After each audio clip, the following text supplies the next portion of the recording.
This is the Local Service Business Podcast, brought to you by Launch 27, the online booking form and service management tool that powers thousands of local service businesses around the world. Every week, we bring you a new episode with a different Launch 27 user to discuss wins, challenges, and to impart wisdom from our journey in business to our listeners. We're glad you're here to join us. All right, so hey, Brian, thank you for taking the time to join us on the Launch 27 podcast. I guess if you wanted to start out by introducing yourself, your business, and telling us a little bit about your background, how you got into the business and all of that.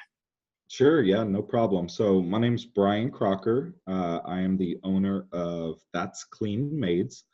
We're based out of Houston, Texas, and surrounding more of the north side of Houston. But 2018, we're going to be expanding. So right here from Houston, Texas, home of the flood and home of the Houston Astros. How was it when the flood hit? How did that affect your business? Yeah, so it was pretty crazy. That was actually a transition point for me. I started full time with the cleaning company as soon as that happened. My previous job that I was in went dead for 60 days, no calls, no business. So was that because of the flood?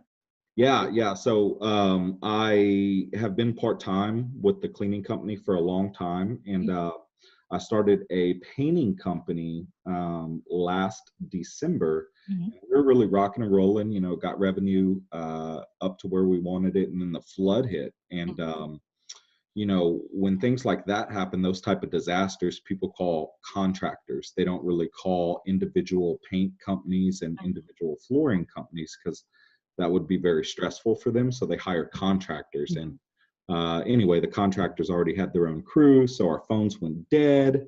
I was sitting here with a cleaning company that was at $10,000 a month revenue, and not all my customers canceled. Not everybody got flooded, so I had an operational business, still had customers and revenue coming in. So that's really when I jumped in full time with cleaning. Okay, so let's back up. I know I took you off the topic, but so tell me before you. I guess what's your background before you were doing cleaning? Sure. What was your background, and what made you decide, other than the flood, what made you decide to start this and then go full time? Sure, no problem. So sales and sales management has been my background for probably 15, 17 years, something like that. So the prior 5 years before starting the paint company, I was in real estate selling new homes for a builder. And then I just went full time with the cleaning company, like I said, in August. So sales and sales management is my background. Has that helped the sales and sales management? Would you say that's helped in the cleaning company, or has it kind of not been, correlation? Yeah, no, I think so. In sales and sales management, you deal with happy customers, funny customers, upset customers, disgruntled customers. So that definitely has helped me deal with different situations that have came up along the way, for sure. Yeah, that's one of my weaknesses is dealing with customers, especially unhappy customers, because I love everybody to be happy. So when they're not happy, it stresses me out probably more than it should be. Sure. Do you feel like that happens, or you kind of roll with the punches at this point? Yeah, so in the beginning, I felt exactly like you did, because I wasn't running into every situation all the time. So a new situation would kind of catch me off guard. Mm-hmm. So I think with everybody, it just takes a little bit of time. You've got to go through kind of each scenario at least once, and then remember how you handled it, come up with proper policies and procedures. And then that way, when it happens again, you can be a little bit, cooler about the situation, or handle it more calmly, or, whatever the fact is. But I think it's just getting the experience handling certain type of situations. Okay, so that is normal to go Yes. through that. Okay, because Oh, yeah. every time you hit a new situation, it's like, oh my goodness, like, it hits you, and then you're stuck trying to figure it out. And yeah, so I'm glad to know that that's normal, that you just get hit by a situation and then you grow from it, hopefully. For sure. What part did you discover Launch 27? Have you always been using it, and did you decide to start your business? Because I know a lot of us read the Reddit post, or did you start a cleaning business beforehand? Yeah, no. So I did not see the Reddit post. I knew for a while I had been dying to start an online business. I own a rental property, and we have to get it cleaned for move out cleans and whatnot. And I knew cleaning was kind of a low barrier to entry. Mhm. And then my wife's like a clean freak. So with my management background and her obsessive cleaning habits, I knew that it was probably going to be a good fit. So, I was just playing around online, Google, YouTube. I was kind of all over the place. And I was trying to figure out a way to automate the business where everything's not manual. I did know that that's how I wanted to run it. And then I stumbled across Launch 27. I saw the online booking capabilities and like I was hooked. I was like, oh my God, let me see all these videos now. So, I was on YouTube seeing the dashboard and how it operates and got me super excited to start the business. And so day one, I actually started it with Launch 27.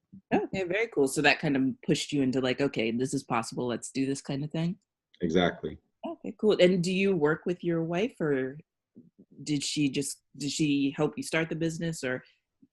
Yeah, no. So she started out as one of my teams, my very first team, just to test, what we were doing. So we got her a helper, and we started off with the kind of the employee model. So she had her team, she managed that team.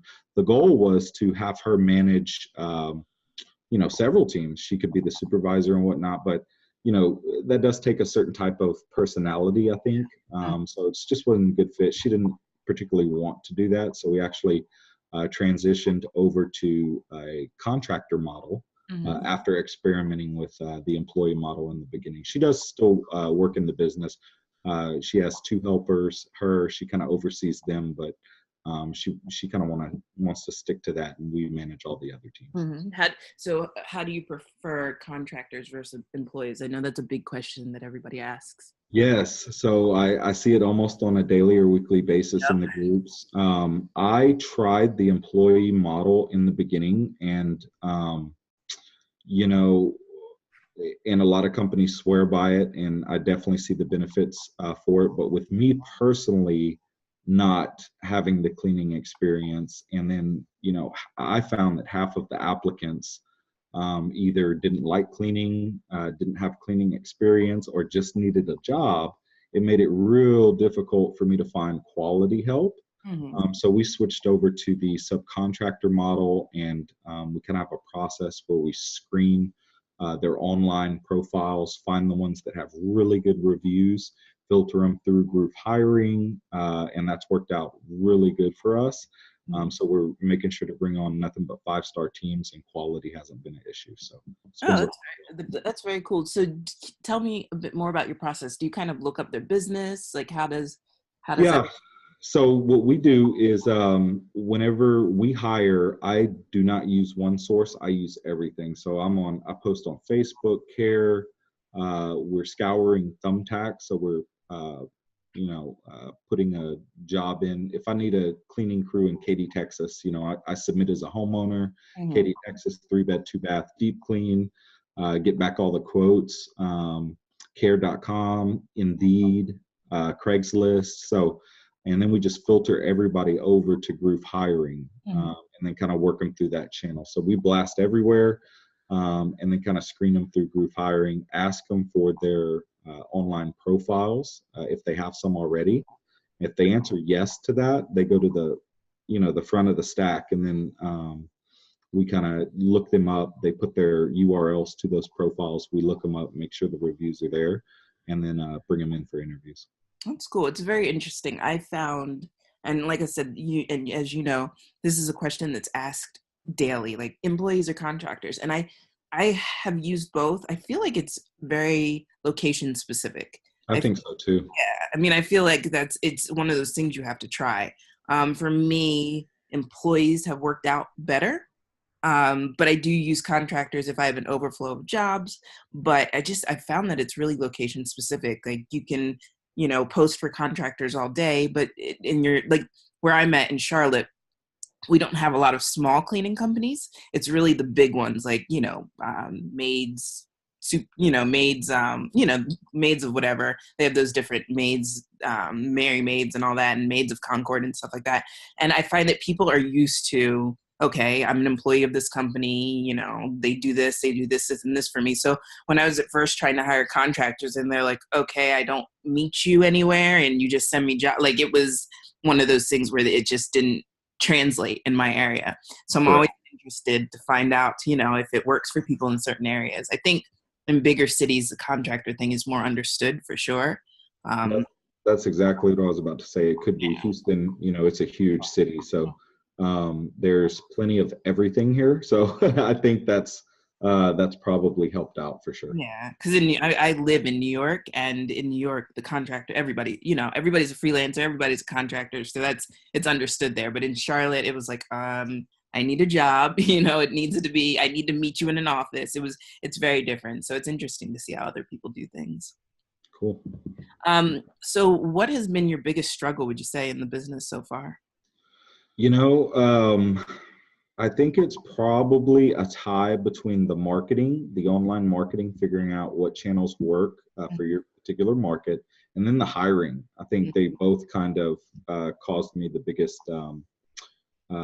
issues in the beginning. The hiring, like I said, we're trying to do the employee model, but also too, in all fairness, I was still part-time when I was trying the employee model as well. So that made it extra difficult. Yeah. But then too, marketing, you've really got to figure that out too. You're trying to get the customers at the lowest cost for you. So I think both of them posed about the same amount of issues for me in the beginning. What would you say is your best marketing channel? What do you think has worked best for you? Yeah, so when we first got started, once again, I was in real estate. So this was kind of like a hobby, let's see how it goes type of thing. So I started with SEO right away. So I'm definitely glad that I did now for sure. So SEO, it's kind of, it's running every month. You don't have to do anything. People are seeing you, they're calling, they're booking online. So that's been great.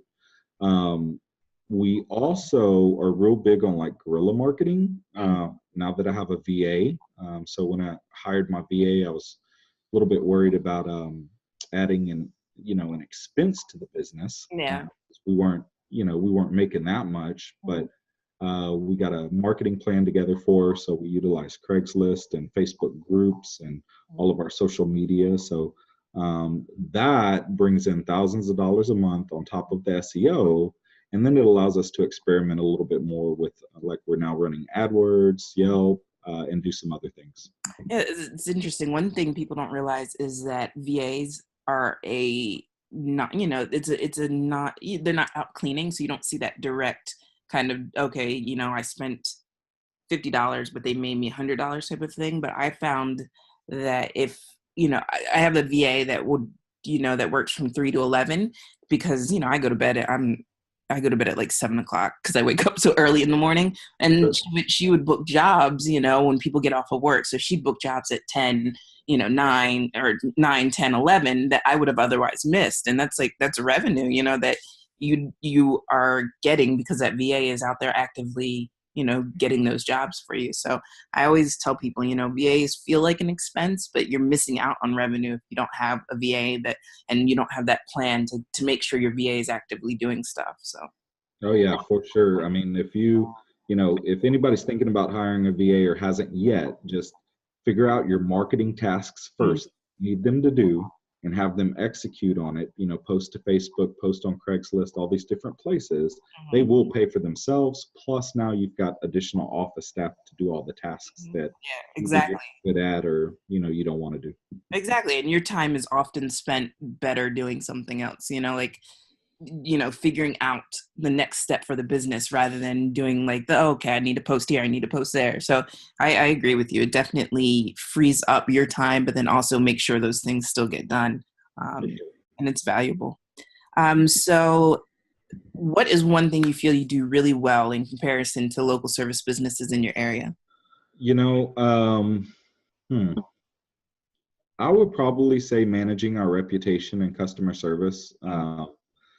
the money kind of follows your reputation. So as long as you make sure to do right by the clients, do right by the customers, not get cheated, you don't want them to scam you, but just, overall you strive to do a great job for them. The money kind of follows that. So that's kind of been our philosophy, since the beginning. So with our hiring process, I kind of talked about it again. We only hire teams that have really great reviews online. We also assign jobs based on team reviews. So everybody gets the invitation. Mm-hmm. 5 teams reply back yes. I give it to the team that has the highest reviews, and they know that. Okay, so their reviews directly impact the amount of jobs that they get. So you can bet 100% they're always focused on taking care of the clients. Yeah, so that's worked out really well. I mean, we've done like 1,500 bookings. I haven't been to one yet. So, and we've got really good reviews. So I would definitely say our reputations probably stands out. That's incredible. I like that a lot. I do that probably subconsciously. Like, if I know I have a new client and I want to impress them, I'll send my best team. But Yep. I love the idea of them knowing, like you got to keep your stuff together, because you're not going to get the jobs if you're not one of my top teams, because that incentivizes them, especially for contractors. For sure. And it'll fluctuate too. I mean, you'll have a team that starts out doing a great job, then they have a rough 2 weeks. Well, if they were making $1,000 a week from you, and then that drops to 200 because they're now an emergency only team, trust me, they get things fixed pretty quick and get back on track. So it's worked well. No, I love that. All right. So what is your current revenue right now, if you don't mind discussing with us? Sure. So, I just started full time back in August. So before August, we kind of hovered around the $10,000 mark. We seemed like we couldn't really get over the hump. People would quit, things like that. So we're now at 25K a month since August. So that's been a pretty good jump for us. And we're looking to, kind of plow through January here, and then get into February, March, April, some of those busier months as well for us. Has January slowed down for you? For me, it hasn't slowed down as much as I expected it to. I'm maintaining, so I haven't lost revenue over these holidays. I will say November and December, we did get, an onslaught of one-time bookings, but then my existing customers too rescheduled. So it kind of kept us, kind of even keel with where we were the months before. January, I haven't dipped off. I think I'm actually going to increase over December, maybe 2,000 or 3,000 a month, nothing crazy, but I know February and March, we're probably going to see a pretty big increase. Yeah, cool. So what are your goals for this year, both in revenue and operating? Revenue target for 18 is going to be 500,000. I definitely think it's attainable if we're at, around 25K right now.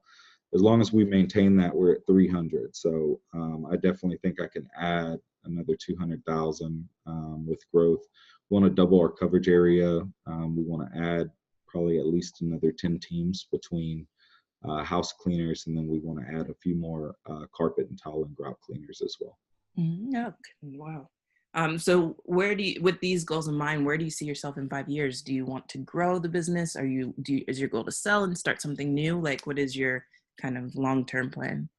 Man, to be honest with you, having Zapier and Trello and Google Drive and VAs, everything's become pretty automated. So I think I want to hang on to it. For sure, we want to be over that $1 million a year mark. That's the number one priority to me. So I'm laser focused on getting to that $1 million a year mark. And then after that, we'll see. I mean, there's possibilities to maybe do some courses or offer, some different services to Made business. So that's something that we may look into later down the road. Yeah, it's interesting. Like, I've spent a lot of time with Rohan, and he's at the point where, his business really just runs itself. And of course, he's over the $1 million mark, and he doesn't have to really deal with it. It's amazing to see. I'm not as high touch as I was in the beginning, but I'm still, I still make sure everything's going smoothly every day. And to see him be able to, collect money and not have to think about it, other than, I've spent a significant amount of time, and I probably have seen him maybe take 2 to 3 calls in total. Right. So it's Yeah. amazing if you Yeah, can. that's a great thing. And if I can get it to that point, I mean, I don't know if I would want to sell. It would have to be like in a crazy amount of money, Yeah, yeah, yeah, for me to want to do that. So I think I'm probably just gonna hold on to it. yeah. Cool. So just wrapping up, I'm going to ask everyone this. So I want to start out with you. Can I have one tip for someone who's just starting?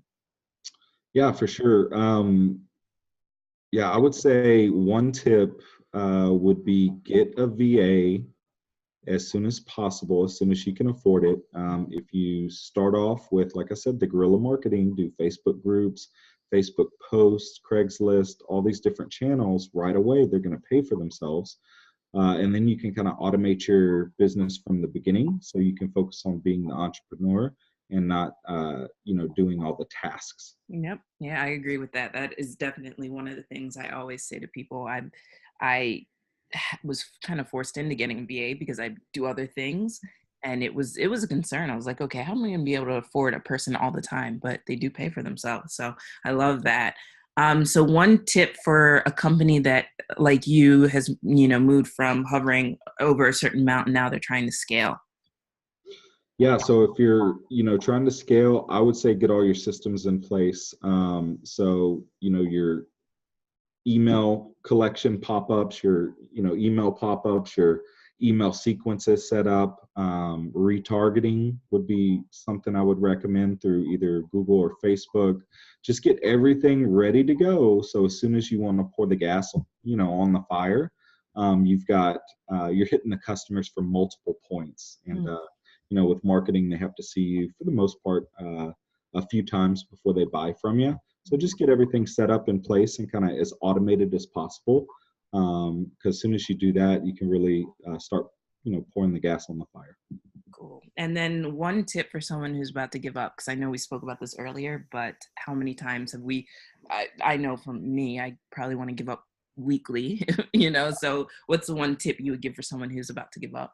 Yeah, whatever you do, don't do it. Yeah. Year one's going to be, the hardest for sure because you're learning everything. So you're going to have to learn marketing, hiring, clients, online bookings. I mean, just the Launch 27, everything all together. So just get past year one, year two, you're going to start figuring things out a lot more.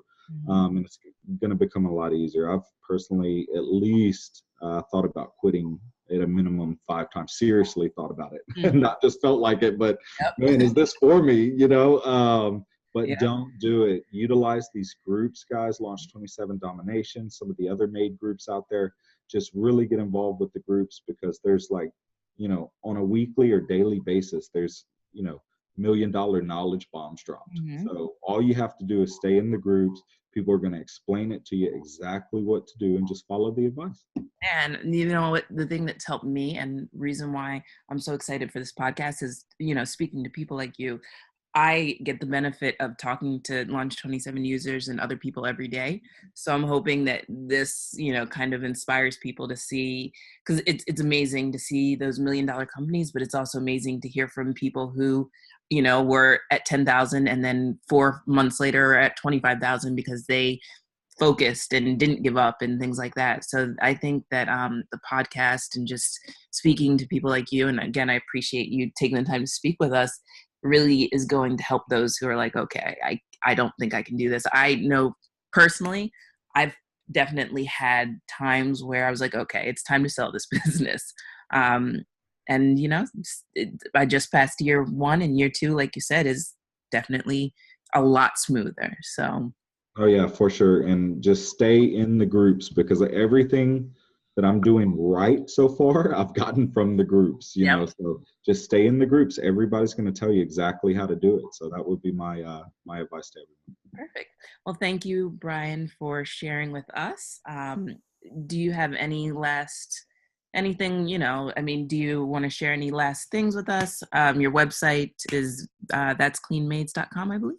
Yeah, so that's cleanmaids.com. It's my oh yeah, start with a good looking website would be another piece of advice. So yeah, I mean, we're in the process of a redesign right now, but that's cleanmaids.com. You can check us out. I kind of bootlegged it together. It doesn't have to be the best site in the world whenever you get started. Ultimately, it helps to have a great looking site, but the main thing is just get started. It doesn't have to be perfect. Perfection is the enemy of getting things done. So just get started and rock and roll with it, and you'll figure everything else out. Yeah, I love your branding. I loved doing the branding for the mobile app. You have a fun kind of aesthetic, so I thought that was really cool. Awesome. All right. Well, thank you very much, and we will talk to you soon. All right. I appreciate it. Thank you. Thank you. Appreciate it.